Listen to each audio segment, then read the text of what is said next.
de la medicina, no es mi formación, sino que vengo a hablar con uno de los sombreros que tengo, que es el de coach ontológico, ¿sí? Las herramientas, esta es una herramienta más que si ustedes quieren pueden sumar en sus espacios con sus pacientes. Obviamente que va a depender de cada uno, de qué quieren adoptar, hasta qué punto, en qué espacios. Y algo que reflexiono y que lo veo en muchos ámbitos en los que trabajo, sobre todo en la siguiente slide me voy a presentar, pero algo que veo mucho y que es indiferente al ámbito o el rubro profesional, eh, y que también lo veo además de en las organizaciones en el ámbito de la salud, es que a veces, y empezando a relacionarnos con el tema de la adherencia, las personas no cambiamos o no cambian porque no sepamos qué hacer, sino porque a veces no creemos que podemos cambiar, o porque a veces ese cambio o esa posibilidad de cambio que se nos presentan no le encontramos mucho sentido, o a veces también porque no nos sentimos acompañados en el proceso. Y esto, que no solamente se da en otros ámbitos como los ámbitos organizacionales, también se puede vivir y experimentar seguramente en sus consultorios con los pacientes. Entonces, paso ahora sí a presentarme. Mi formación de base es ingeniera en sistemas y en los últimos años me he especializado mucho en todo lo que tiene que ver con agilidad. Agilidad es una palabrita que está muy utilizada en todos los ámbitos. Hoy creo en la medicina también ha hecho varias aplicaciones que tiene que ver con la capacidad de adaptarnos a los distintos contextos. Y hoy no vengo a hablarles desde ese lugar, sino que vengo a hablarles como Master Coach Ontológico Profesional, que hace más de 10 años que estoy en esta carrera, en esta profesión. Para llegar a ser Master Coach Profesional, nosotros tenemos que acreditar más de 10.000 horas de prácticas de corrido sin interrupciones. Y desde ahí es que les propongo algunas herramientas, ¿sí? Mi trabajo generalmente se centra en integrar lo técnico con lo humano y sobre todo en generar o dar herramientas para que podamos habilitar conversaciones que abran posibilidades reales de cambio. ¿Mm? Hoy lo que vengo a sumar es una mirada complementaria a lo que ustedes ya hoy hacen, que tiene que ver con herramientas de coaching. ¿Mm? Obviamente que mi objetivo no va a ser que hagan prácticas de coaching en sus consultorios, sino que puedan llevarse una nueva forma de conversar, que potencien lo que ya hoy hacen en sus espacios de consulta y que ustedes analizarán si lo que estamos viendo les sirve o no, con qué pacientes y en qué escenarios. Eso será algo que ustedes elegirán abordar. Pregunto por el chat y ahí los voy a leer y les voy a invitar a que vayan poniendo. Los invito a que me pongan un uno quienes digan, sí, yo conozco más o menos de qué se trata el coaching ontológico, y un 2 quienes me digan, no, Giselle, nosotros de coaching ontológico no conocemos nada. A ver, ahí los leo por el chat. Hay un 2, 1, 2, hay uno, hay varios 2. Bueno, como equilibrado, ¿sí? Hay un poquito de ambos. Lo vamos a hacer muy breve porque el foco no está en hablar de qué es el coaching ontológico, sino justamente en facilitarles una herramienta para poner en práctica en los espacios que ustedes tienen, que es su consultorio y la conversación que tienen con los pacientes. Esta definición que les traigo, que está ahí puesta en la pantalla, es ¿qué es el coaching ontológico? Y lo saco de la ACOP. La ACOP es la Asociación Argentina de Coaching Ontológico Profesional, de la que formo parte, es una colegiatura, tenemos códigos de ética, y la definición que tenemos ahí es una profesión comprometida con la expansión del potencial personal, organizacional y social, que se basa en el aprendizaje ontológico dentro de un marco constructivista y una perspectiva sistémica. Chino, la definición, para quien es la primera vez que lo pueden estar escuchando, es chino. Pero dicho en otras palabras, y que eso es lo que vamos a hablar hoy, es el coaching ontológico es una práctica que acompaña a que las personas revisan la forma en la que interpretamos las cosas que vivimos. Ayudamos a revisar a las personas de qué manera interpretamos lo que estamos viviendo. ¿Para qué? Para que las personas, siendo más conscientes de la interpretación que hacen sobre lo que viven, puedan elegir la interpretación que más posibilidades de acción les dé. Ya lo vamos a ver y lo vamos a ir trabajando un poquitito más. La palabra ontología tiene que ver porque trabajamos con el ser humano, el lenguaje, lo que decimos, nuestras emociones y la corporalidad que tenemos. Y entendemos que estos tres dominios hacen a la coherencia de una persona, ¿sí? Aplicado o dicho en otras palabras para el ámbito médico, es lo que nos permite comprender por qué un paciente puede tener toda la información, por qué ustedes siendo sumamente claro, explicándoles con detalle qué tratamiento tienen que hacer y cómo, aún así, a veces los pacientes no hacen nada. Porque a veces lo que limita no es la indicación médica que se dio, sino la manera en la que ese paciente puede haber interpretado eso que se le dijo. ¿Sí? Y ahora, para experimentarlo en primeras personas, les voy a traer una dinámica para que hagamos juntos. ¿Sí? Esta dinámica dice así: ¿qué pensás y qué haces? Les voy a dar un ejemplo y acá vamos a jugar full con el chat, ¿sí? Por ejemplo, yo voy a tirar una frase. Vamos a hablar de varios escenarios. Si yo les digo, se cortó la luz justo cuando iban a cocinar, la invitación va a ser que ustedes me pongan en el chat la primera palabra que se les venga a la cabeza y seguida de esa primera palabra, ¿qué acción les dispara esa interpretación? Y acá les pongo el ejemplo. Por ejemplo, yo podría poner por el chat, si se me cortó la luz justo cuando estaba por cocinar, voy a poner no, me dio mucha bronca, seguido de pedir delivery. ¿Sí? Ahí dice luz, alternativa, velu, celu. Vela, dicen. Bueno, tenemos que poner las dos cosas, ¿sí? Van a ser como dos palabras. Por un lado, ¿qué pienso de ese escenario? ¿Es bueno? ¿Es malo? ¿Me gusta? ¿No me gusta? ¿Sí? Y después, ¿qué acción me lleva, a qué acción me predispone eso? Ahí yo le voy a tirar varios escenarios, ¿sí? Voy a hacer por acá una lista de puntos para que separemos ahí en el chat qué se viene. A ver. Vamos a ir con algunos escenarios, ¿sí? Atentos, atentos. Primer escenario. Nos regalan 5 kilogramos de helado sabor menta granizada. A ver, ahí en el chat, ¿qué sale?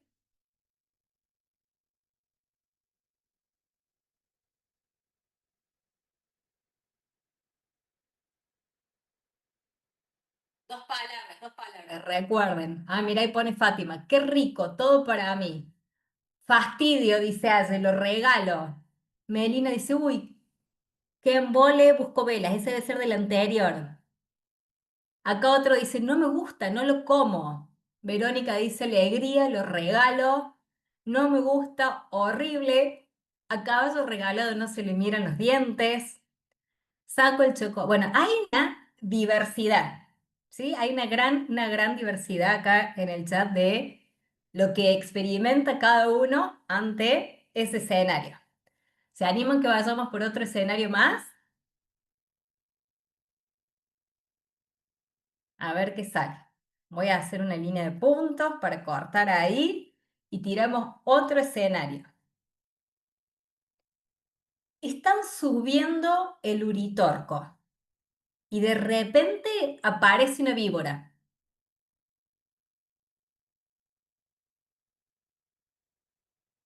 A ver qué sale. Me asusto y corro. Otros dicen me paralizo y corro. Ahí miren, dice, qué interesante. Susto, me vibro y quedo congelada. Sorpresa y la observo, dice Silvina. La esquivo, miedo, voy a volver. Me paso, tomo otro camino. Susto y corro. Miedo y me quedo quieta, ¿no? Capaz que no me dé cuenta. Ariana dice, capaz que no me dé cuenta. Me quedo quieta. Bien, bueno. ¿Para qué estamos empezando a hacer como esta entrada en calor con esta dinámica? Acá algo que tenemos que observar es que todos somos distintos. Por lo tanto, las personas que tienen al frente su consultorio y sus pacientes son todos distintos. Hasta un mismo paciente puede cambiar con el tiempo, ¿sí? Para qué esta invitación, esta dinámica? Porque lo interesante es que cada uno de nosotros siempre interpreta algo distinto de un solo hecho. La frase fue la misma para todos. Que lo mismo les puede pasar a ustedes con un paciente. Literalmente pueden escribir en un papel exactamente lo que tiene que hacer el paciente y así todo, cada paciente va a ser algo distinto. ¿Mm? ¿Por qué? Porque ante un hecho, como estos escenarios, por ejemplo, que estamos planteando, hipotéticos, ¿no? La interpretación que cada uno hace de ese hecho, por ejemplo, en el caso de ustedes, el diagnóstico o un tratamiento que sugieran, cada persona lo interpreta de una forma que activa una emoción. Miedo, susto, felicidad, resignación, y cada emocionalidad dispara una acción diferente. ¿Sí? Ahí, por ejemplo, en el ejemplo de la víbora, algunos decían, me paro y observo. Otros decían, corro. ¿Sí? Bueno, a los pacientes les pasa lo mismo cuando nosotros les compartimos un tratamiento. Cada uno lo interpreta desde un lugar diferente que lo va a llevar a acciones diferentes. ¿Mm? Ejemplos. A lo mejor ustedes a un paciente le dicen, tenés una glucemia de 240. Es un hecho. Ese mismo escenario, ese hecho, se lo podemos dar a 20 pacientes distintos y cada uno le va a dar una interpretación distinta a lo mismo, al mismo escenario. Algunos pueden decir, uy, tengo 240, ya estoy condenado. ¿Mm? A otro paciente que le podemos decir que se le recomienda comenzar con insulina, el paciente podría interpretar, uy, si me recomendaron que ya empiece con insulina, debo estar porque soy uno de los que está peor. Si ya te dijeron desde el principio que empezás con insulina, seguramente estás mal. ¿Mm? Cada paciente, cada persona interpreta un mismo hecho de forma diferente, ¿sí? Los pacientes no van a reaccionar al hecho de forma igual, al escenario, un diagnóstico, ese tratamiento de igual forma, sino que cada uno va a reaccionar de acuerdo a lo que cree e interpreta de ese tratamiento. Y ahora vamos a avanzar un poquito más. Y acá les quiero traer esto, ¿no? Desafíos que puede generar la adherencia a un tratamiento. En la superficie vemos el resultado, ¿no? Si un paciente realmente pudo adherirse a un tratamiento, a lo mejor en qué porcentaje logramos una determinada adherencia o no, pero por detrás de eso tiene que ver todo lo que está experimentando un paciente, que puede ser esa interpretación que está haciendo de ese diagnóstico o ese tratamiento que se le dio. Hay una interpretación, ¿sí? Ocurre un hecho. Todos automáticamente como seres humanos hacemos una interpretación de lo que nos está ocurriendo. Esto es bueno, esto es malo. Les voy a dar un ejemplo. Si yo les digo, este sábado tenemos pago para todos ir a hacer puenting. Puenting es esa actividad que se atan y nos tiramos del puente boca abajo atados de una soga.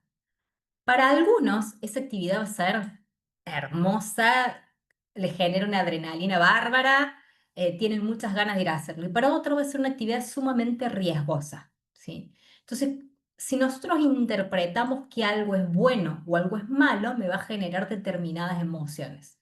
Si yo interpreto que algo es malo, qué emociones me puede generar?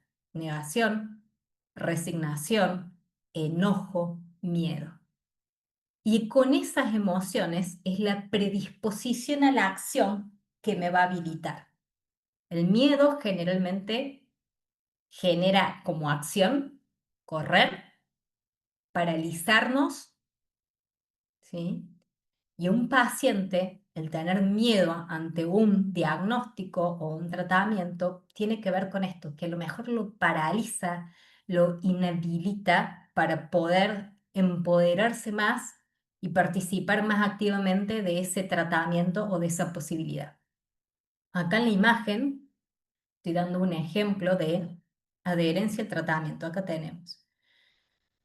Una interpretación que podría ser es, si no me duele, esto a lo mejor no es grave, ¿sí? Esa podría ser una interpretación que hace un paciente.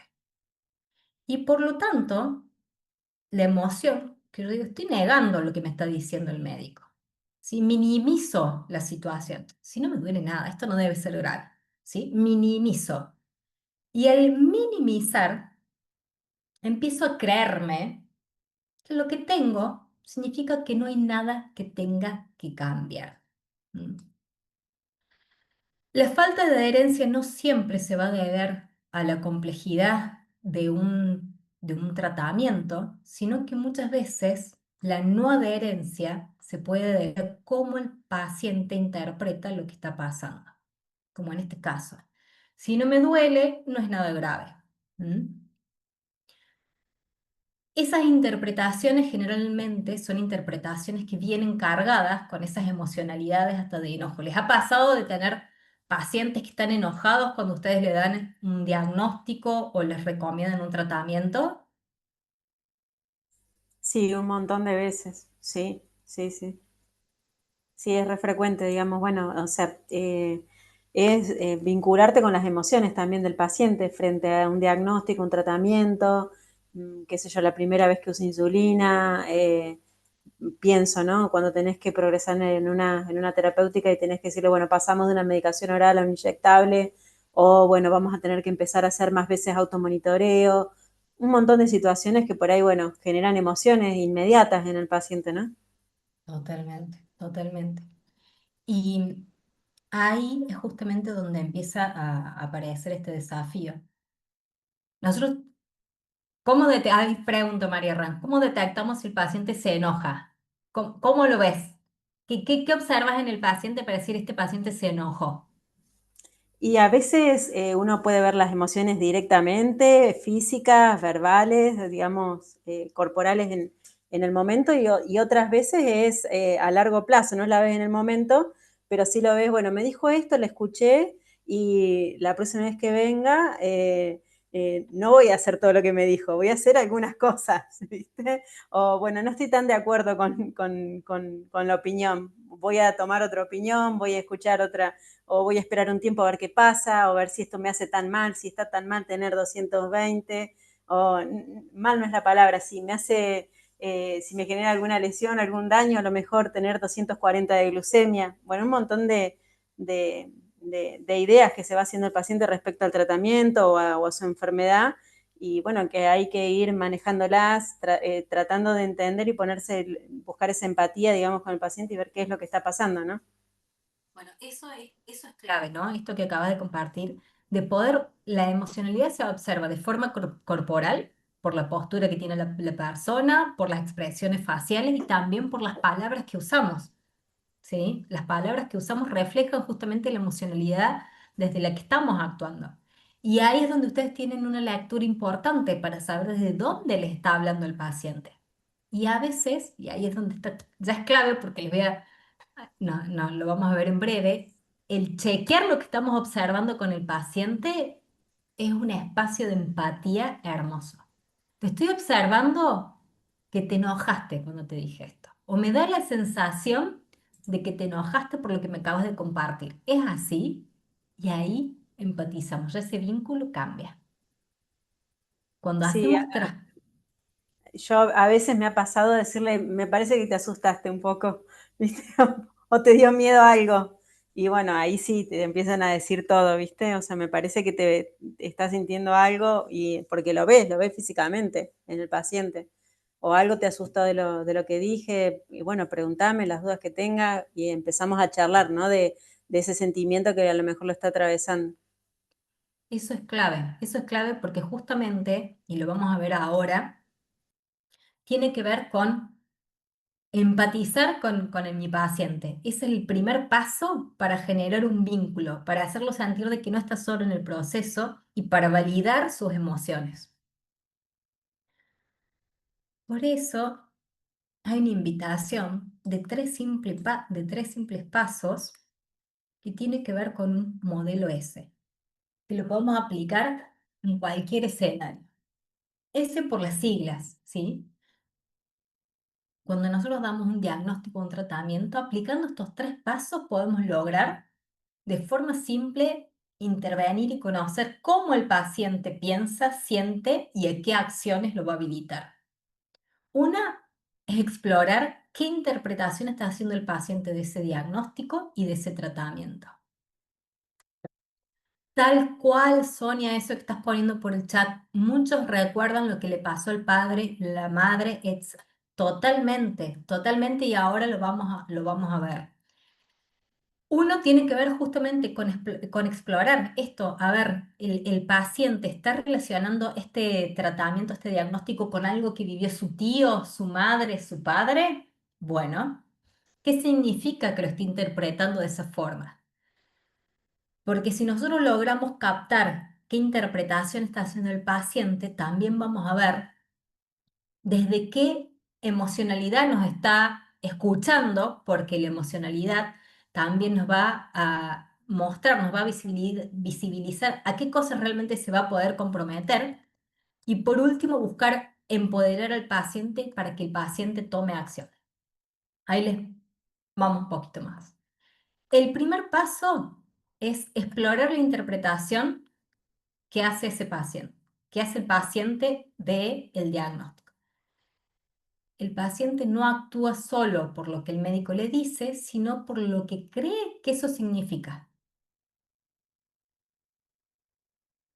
Lo que creemos sobre lo que nos pasa muchas veces vale más que el hecho en sí. Por más de que a veces no estemos en riesgo, si yo creo que sí estoy en riesgo, el hecho de que lo crea es más fuerte y predominante que el hecho en sí. Si yo creo que el diagnóstico que me dijeron es me condena, ya eso es más fuerte que el diagnóstico en sí. ¿Mm? Y esas interpretaciones, aunque no siempre se digan en voz alta, y lo que nosotros vamos a buscar es que el paciente las exprese en voz alta, condicionan lo que la persona va a estar dispuesta a hacer o no. ¿Qué podemos hacer? Pero a ver, concretamente de qué estamos hablando. Simplemente esto. Preguntar cómo el paciente entendió el diagnóstico, qué interpretación hizo. Y para eso estas preguntas nos pueden ayudar. ¿En qué pensás cuando te dicen que tenés diabetes? Y ahí, Sonia, puede aparecer el ejemplo de esto del padre que compartiste acá por el chat. ¿Cómo te cayó cuando te lo dijeron? ¿Qué significa para vos tener que empezar este tratamiento? ¿Sí? Esos son todos distintos ejemplos de preguntas que nosotros podemos hacer. Si al paciente nosotros le decimos, tenés diabetes, y él interpreta que no es tan grave, posiblemente minimice el tratamiento. Si el paciente cree, o ustedes escuchen, uy, esto es una condena, ya viene de familia, puede que el paciente le genere resignación. ¿Y qué hacemos cuando estamos resignados? No hacemos mucho. Cuando estamos resignados de algo, ni hablamos del tema si ya sabemos que no va a cambiar. ¿no? Claro, nada, no hacemos nada. ¿Mm? Y si el paciente piensa que lo que está experimentando es por su culpa, ¿sí? Puede llegar a autocastigarse o boicotearse. Entonces, ¿para qué la sugerencia de utilizar estas preguntas? Para explorar cómo el paciente interpreta su diagnóstico, le va a permitir al médico acceder a su marco mental y emocional. Buscar que el paciente explícitamente lo diga, como comentaba María Ranz, cuando nosotros lo vemos en la corporalidad, a lo mejor en una frase, eso nos va a permitir darnos información para poder calibrar mejor la conversación, ¿sí? Y en todo caso, seguirle preguntando, bueno, ¿pero por qué pensás de esta forma? Y darle toda la información que ese paciente esté necesitando. ¿Mm? De una forma que sea más contenedora o más directiva, según el caso del paciente que ustedes tengan enfrente. Mira, acá dicen, en pediatría el miedo marca el tratamiento y el por qué a mí.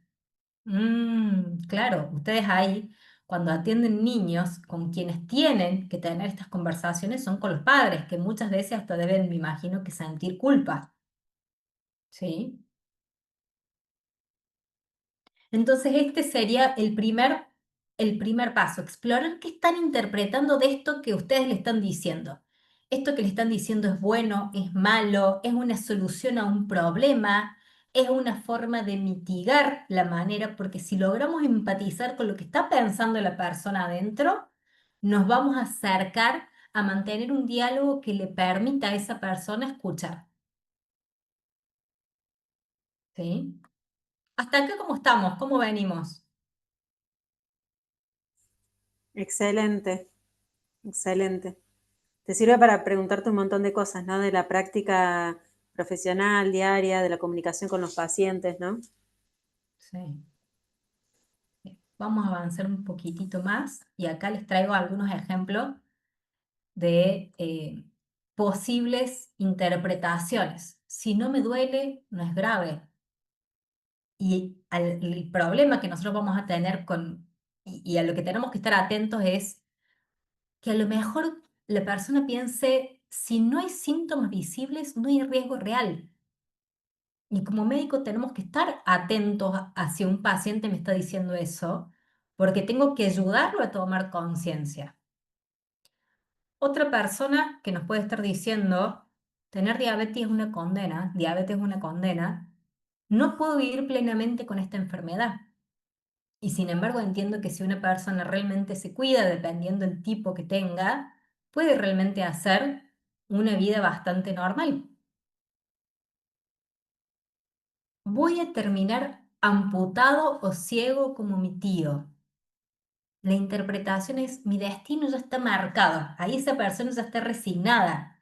Entonces ahí tenemos que estar atentos porque a lo mejor esta persona no se comprometa con ese tratamiento porque la interpretación que está haciendo es, yo no puedo hacer nada, esto ya es así, ya viene de familia. ¿Mm? El solo hecho de que escuchemos lo que está trayendo el paciente y empaticemos nos habilita a que nosotros podamos empoderarlo, que es el paso que sigue, para que accione de forma diferente al tratamiento. Bueno, solo necesito dejar el azúcar, ¿no? Y la interpretación que podría ser, bueno, es mínimo el cambio que tengo que hacer, es solo eso, ¿no?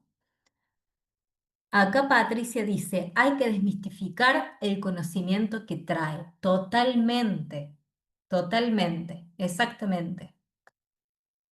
Si lo ponemos en palabras y lo ponemos sobre la mesa y lo podemos conversar médico-paciente, ya genera otro tipo de vínculo. Genera confianza, genera seguridad. Si empiezo con insulina es porque estoy peor. Interpretación que está haciendo es, la insulina es un signo de fracaso. Esto me pasó porque fallé o me descuidé. Acá esta persona se está empezando a sentir culpable por esta enfermedad y a veces no necesariamente tenga que ser así. Ya está, me tengo que resignar a vivir limitado, ¿no? no puedo seguir haciendo lo que me daba alegría o plenitud. Esos son algunos de los escenarios y frases que a lo mejor los pacientes pueden traer y de fondo tiene que ver con estas interpretaciones que lo limitan. ¿Lo limitan a qué? Accionar. A accionar en cuanto a qué? Al tratamiento o a los pasos que tenemos que seguir para llevar adelante un tratamiento, para tener una mejor calidad de vida, ¿sí?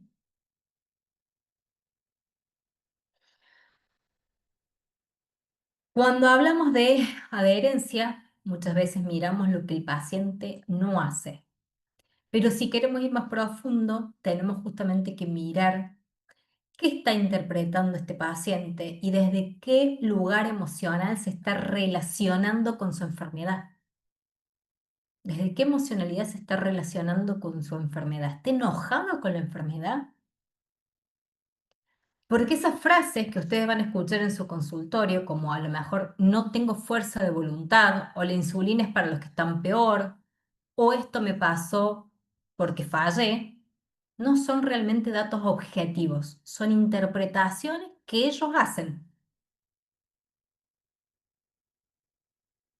Y esas interpretaciones son lo que nosotros llamamos creencias limitantes. Me limitan las acciones que como paciente puedo hacer. Y son creencias que el paciente puede repetir sin cuestionárselas y que obviamente cierran posibilidades, que es lo que no queremos que suceda. Queremos que un paciente sienta que cuando viene al consultorio sí tiene posibilidades de acción, sí tiene posibilidades de comprometerse con su salud, sí tiene posibilidades de poder abordar un tratamiento que le genere una mejor calidad de vida. Y aunque no siempre estas creencias se digan en voz alta, actúan desde adentro. Por eso es importante que ustedes busquen que el paciente saque, exteriorice qué está pensando, porque si lo saca, si exterioriza, ¿sí? Nos va a dar más posibilidades a nosotros como médicos de poder accionar y desmistificar, como decían acá en el chat, esas creencias, ¿no? Lo que no se dice en voz alta a veces condiciona por adentro lo que el paciente va a hacer o no va a hacer. Para ponerlo en términos médicos, es como una neuropatía que puede estar dañando en silencio sin dar síntomas. El hecho de que un paciente se calle lo que está interpretando de ese diagnóstico o esa enfermedad, podríamos decir que es como una neuropatía que puede estar dañando en silencio sin dar síntomas. Una creencia limitante puede estar saboteando la conducta del paciente sin que él mismo lo sepa. A veces ni siquiera nosotros nos damos cuenta de los límites que nos ponemos. Pero muchas veces no es que el paciente no quiere cuidarse, sino que cree que no puede o que no vale la pena. Todo condicionado por la interpretación que está haciendo, ¿no? O a veces no entiende para qué hacerlo si total voy a terminar como mi tía. ¿Mm?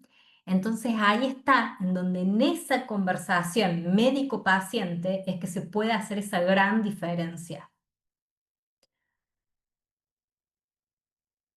Estas creencias a veces no son solamente mitos, sino que son intentos de la mente para tratar de adaptarnos o protegernos de lo que creemos que puede ser un riesgo para nosotros. ¿Sí? A ver qué hay por acá, por el chat.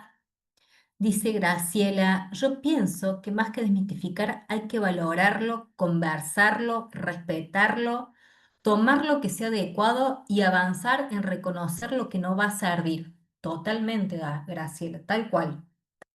Patricia dice, brindarle la herramienta de que siempre se puede mejorar. Totalmente, Patricia, tal cual. ¿Sí?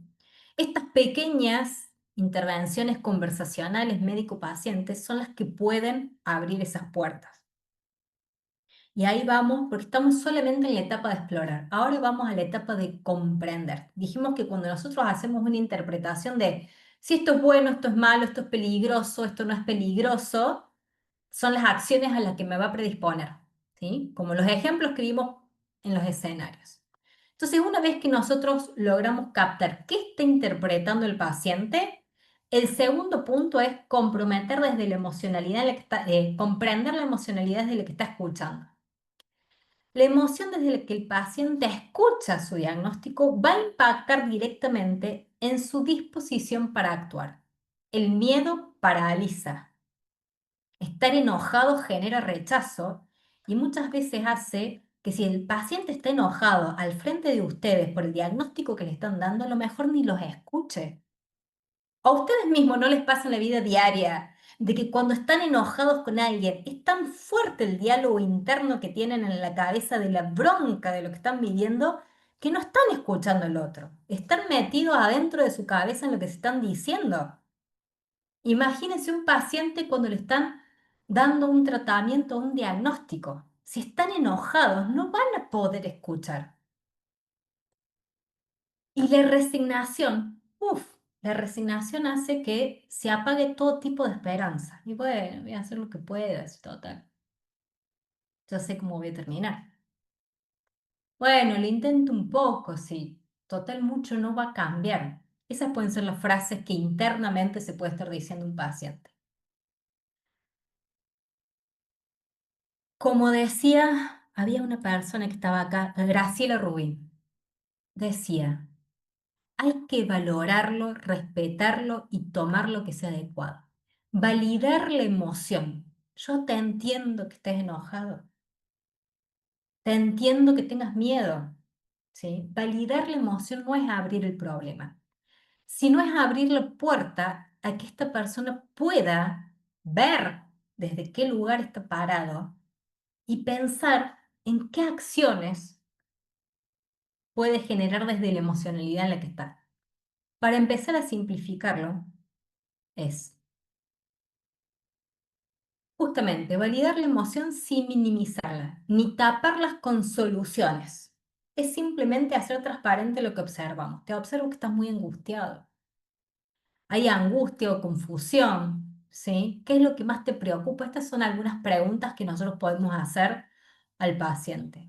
Parece que esto te enoja bastante. ¿Quieres contarme por qué? ¿Quieres que hablemos un momento sobre cómo estás llevando este diagnóstico? ¿Cómo estás llevando el tratamiento?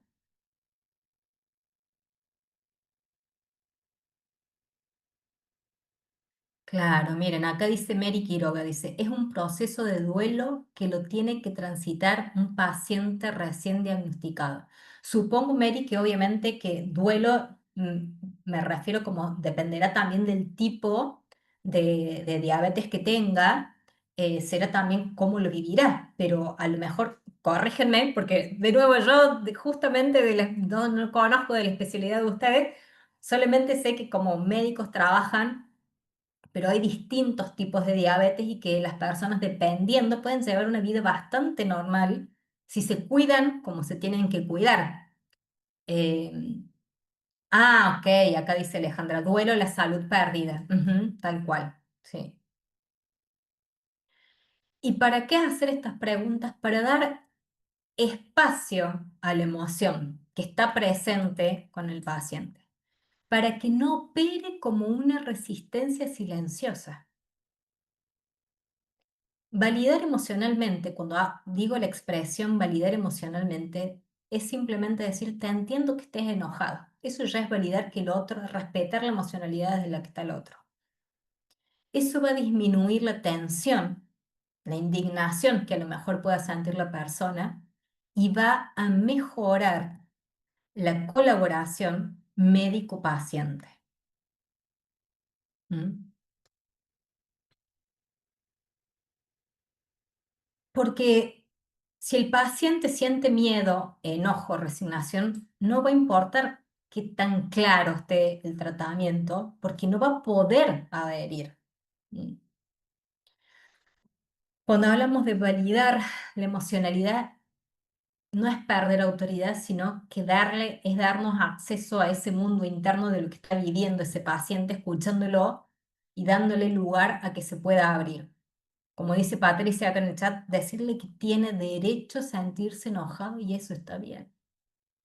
Mm, tal cual, tal cual. Y el último punto, para cerrar estos tres pasitos, porque el primero era, voy a empezar a detectar desde dónde está interpretando este diagnóstico o este tratamiento. El segundo tiene que ver con comprender la emocionalidad. Y ahora viene el donde se está yendo del consultorio. Acá yo lo tengo que empoderar. Empoderar al paciente para que tome acción, ¿no? Empoderar es escuchar, ofrecer escenarios posibles y acordar acciones pequeñas con el paciente que él las sienta propias. Porque cuando una acción tiene sentido para ese paciente, aparece ese compromiso. Cuando el paciente elige un paso posible para él, se va a apropiar del tratamiento.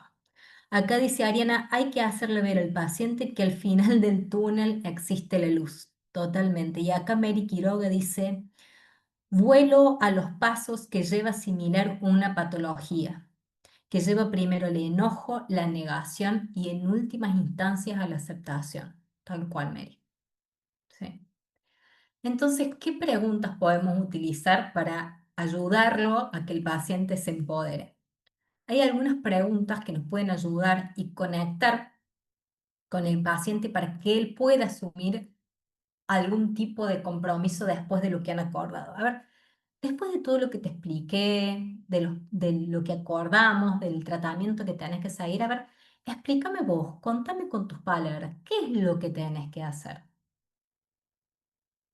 ¿Qué pequeños pasitos podrías hacer esta semana para cuidarte un poco más? ¿Qué te gustaría lograr de acá a este periodo de tiempo con este tratamiento? Y si ya estamos en una etapa de control y el paciente viene bien, algo que le puede ayudar muchísimo es te felicito por este cambio. ¿Qué aprendiste de esto que lograste? ¿No? Ahí le estamos diciendo, mira qué bien todo esto que este camino, este recorrido. El propósito clínico de esta etapa es fortalecer el compromiso interno del paciente, no desde la obligación, sino desde un sentido personal. Esto ayuda a mejorar la adherencia sostenida y la percepción de la autoestima.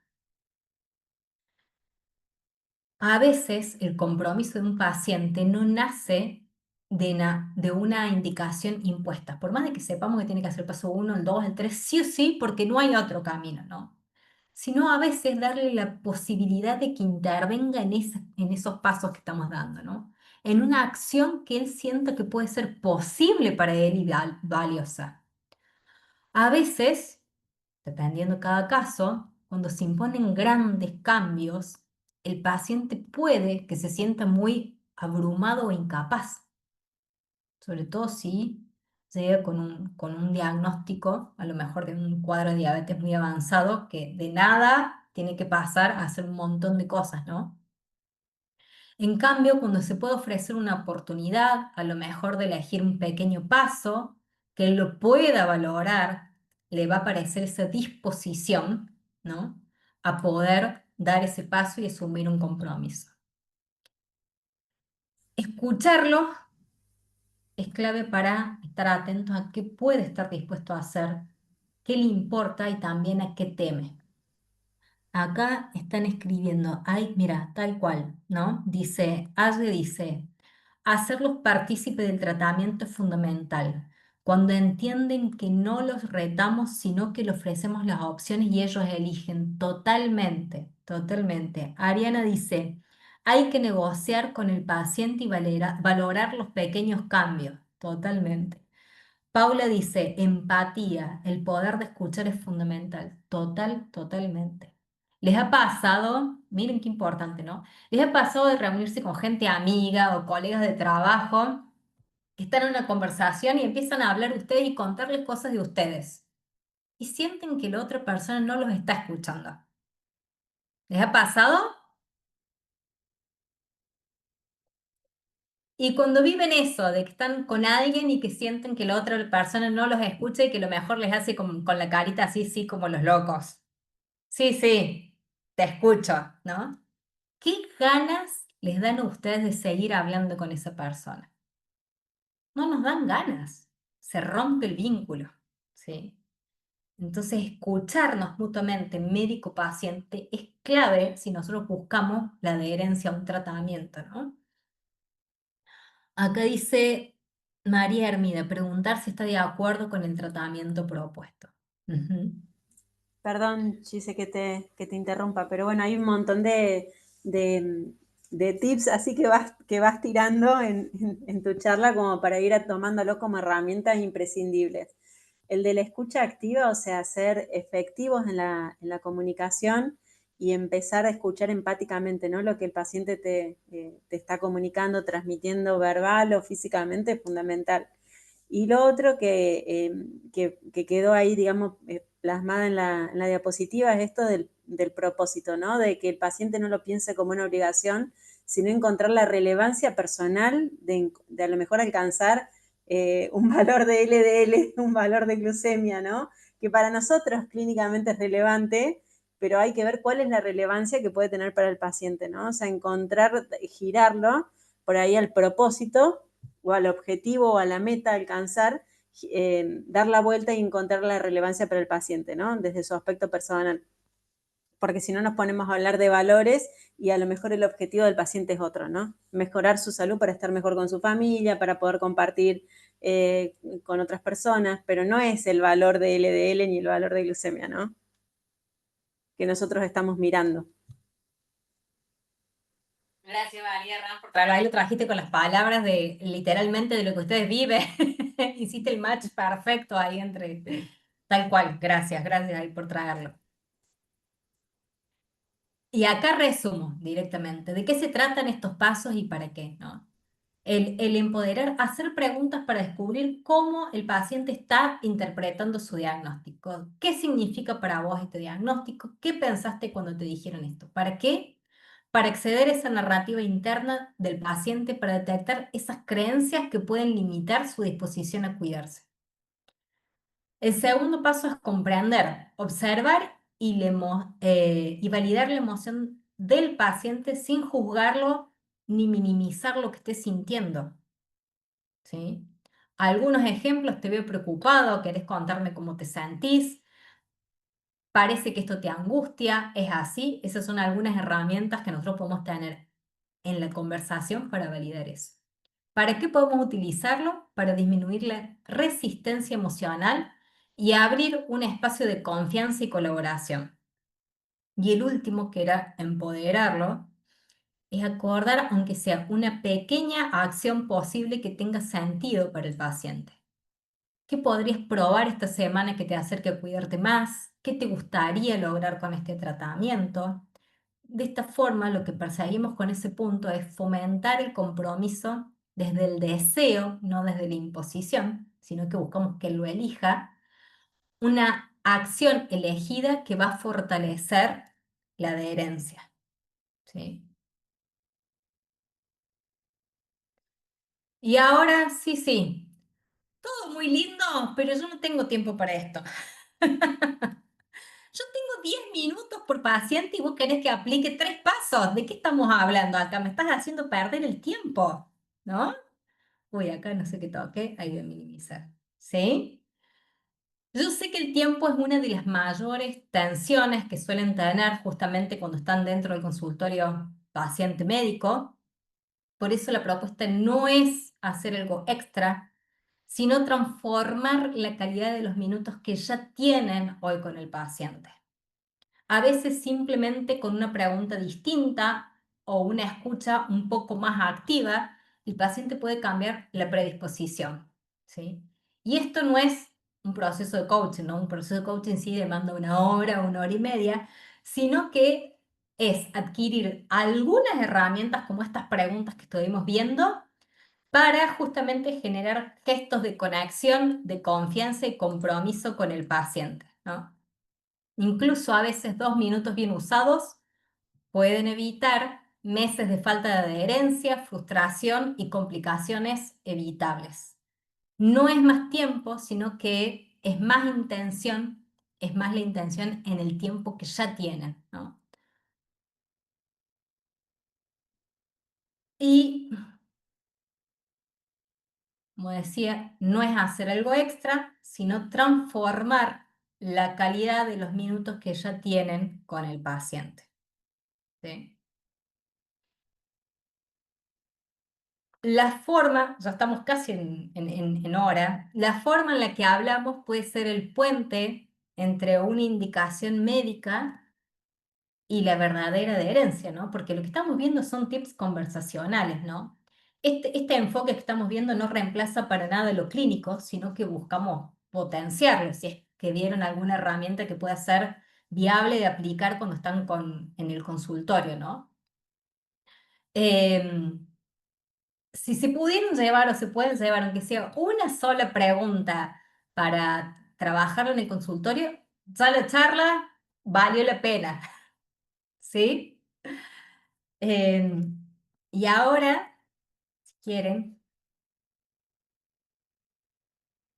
hackeemos el método, ¿no? A qué me refiero con hackeemos el método? Es tiremos abajo a morir la propuesta, el método, ¿no? ¿Qué contras podríamos tener a estos escenarios? Yo creo que mencionaste uno que es el tiempo por ahí de la consulta, que vos lo dejaste planteado ahí al final.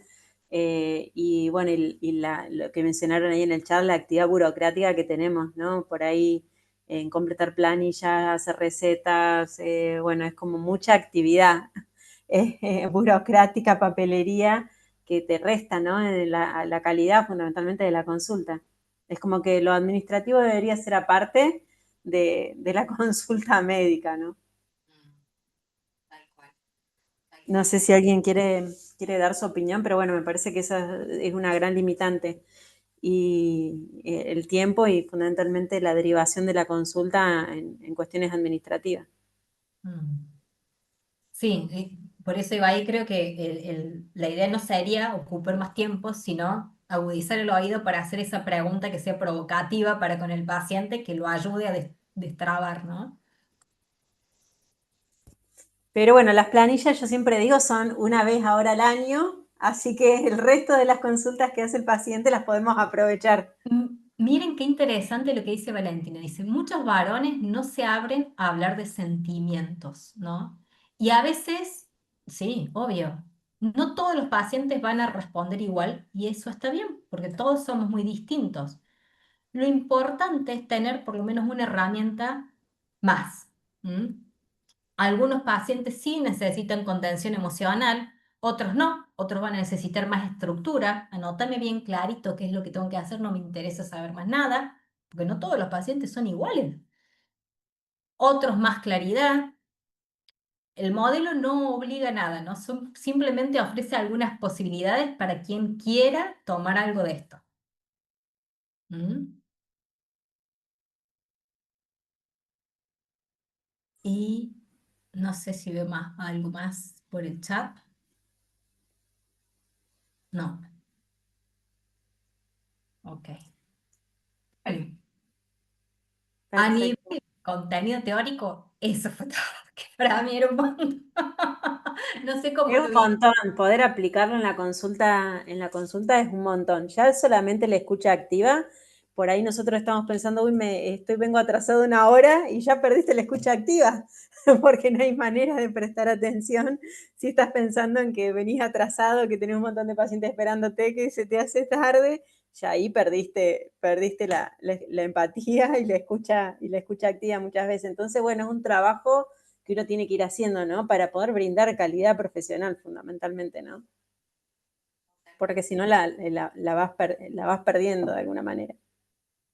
Totalmente, totalmente, tal cual, ¿no? Como la escucha la tenemos que disponibilizar tanto médico como paciente para el otro, para estar presente en el momento en el que conversamos, si sea que tenga 5 minutos, ¿no? Apagar tanto sobre el paciente no lo podemos hacer, pero con nosotros mismos sí, ¿no? Es como, yo digo, tenemos la conversación pública, que sí es lo que expresamos verbalmente, y después tenemos todas las conversaciones privadas de, uy, estoy llegando tarde, se me atrasó la agenda, tengo que completar un montón de cosas. Esa es la conversación privada que cada médico tiene. Exactamente, sí, Bueno, sí, sí. ahí bajar el volumen a la conversación privada cuando estamos con el paciente para poder estar presente en la consulta. Qué desafío. Sí, tal cual. Y bueno, y lo otro que por ahí, cuento por ahí mi experiencia me pasa, bueno, con determinados pacientes que uno lo va viendo como los ve seguidos, eh, y ya pasó un tiempo, pasó la segunda, la tercera consulta, y decís, bueno, estamos en el mismo lugar, ¿qué pasó? Es como que me siento yo como en un monólogo repitiendo lo mismo, sin tener ningún impacto, ¿no? Entonces, bueno, o yo no me estoy comunicando adecuadamente o no estoy escuchando lo que el paciente me está transmitiendo, Hay que hacerlo o transparente, creo, eso, lo que sí, nos pasa, ¿no? Decir, mira, no sé si estás sintiendo lo mismo que yo, pero a veces siento que estamos en un bucle, porque a lo mejor le das el espacio al paciente para que diga, no, ¿sabes lo que? Y te cuente algo que les ayude justamente a ambos a destrabar cómo seguir. exactamente, sí, sí. Y yo creo que hay que ir probando diferentes estrategias bueno, no son las mismas con todos los pacientes. Hay algunos que son más permeables a algunas herramientas, o algunas propuestas que uno pueda hacer. Y bueno, y otros, bueno, hay que encararlo por otro lado, ¿no? Sí, sí, totalmente. Estaba pensando, yo trabajo mucho con organizaciones que están en la tecnología. Y algo que nuestro contexto, me imagino que el de la medicina también cambia muchísimo todo el tiempo, todo el tiempo.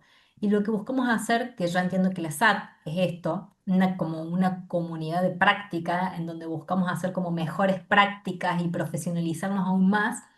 A lo mejor digo, son como buenas ideas, como tirarnos tips entre nosotros y que tengamos un glosario che, mira, esto me funcionó con un paciente cuando experimenté o viví esto. ¿Mm?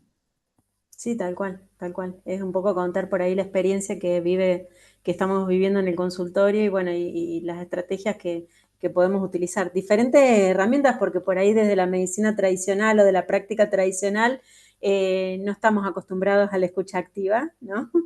Para nada, no, y a cambiar un poco el modelo, ¿no? De Mm, trabajo. Entonces, bueno, pero hay que empezar a incorporar todas estas herramientas que son sumamente útiles y bueno, y recursos, digamos, que se pueden empezar a poner en práctica, ¿no? totalmente, totalmente. Como Bueno, dije, si llevaron una sola pregunta para aplicar en la consulta, ya está. así que bueno, muchísimas gracias por esta charla. La idea era un poco conversar sobre, bueno, nuevas herramientas para aplicar, para favorecer la adherencia y para seguir ayudándole a los pacientes, que es por ahí un poco lo que buscamos, ¿no? Así que espero que les haya encantado. Muchísimas Espero que les gracias a haya encantado. ustedes. Muchísimas gracias a ustedes y perdón que conozco muy poquito de su mundo, entonces me cuesta traerles ejemplos de sus realidades para que sea más fácil trabajar esto.